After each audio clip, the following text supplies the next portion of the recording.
ధిక్కార స్వరానికి సజీవ సాక్ష్యం మమతా బెనర్జీ. కమ్యూనిస్టుల్ని ధిక్కరించి అధికారంలోకి వచ్చిన మమతా బెనర్జీకి ఇప్పుడు తొలిసారి తన తరహా మనుషులు కనబడుతున్నారు. అది అక్కడ ఉన్నటువంటి డాక్టర్లు. ఆ డాక్టర్ల ధిక్కారం మీదన కోర్టుల దాకా వెళ్తే కోర్టు కూడా ఖచ్చితంగా వాళ్ళని విధులకు హాజరవ్వమంది. కానీ కోర్టు తీర్పును కూడా ధిక్కరించి, కోర్టు ఆదేశాలను కూడా ధిక్కరించి సమ్మె చేస్తున్నారు కోల్కతాలో డాక్టర్లు. తాజాగా మమతా బెనర్జీ వాళ్ళతో భేటీ, అంటే ఆవిడ కొన్ని షరతులు పెడితే వీళ్ళు ఒప్పుకోలేదు.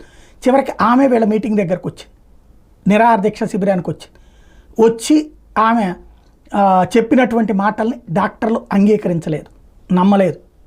తొలిసారి ధిక్కార స్వరం, మేము ఆందోళన విరమించేది లేదు అని డాక్టర్లు చెప్పడం. అదే సమయంలో మమతా బెనర్జీ వాళ్ళ దగ్గరికి, అంటే మమతా బెనర్జీ మొహానే ఈ మాట చెప్పడం అన్నది ఫస్ట్ టైం జరిగింది. మమత కూడా ఊహించనిది. వాట్ నెక్స్ట్, ఏం జరుగుతుందో చూడాలి.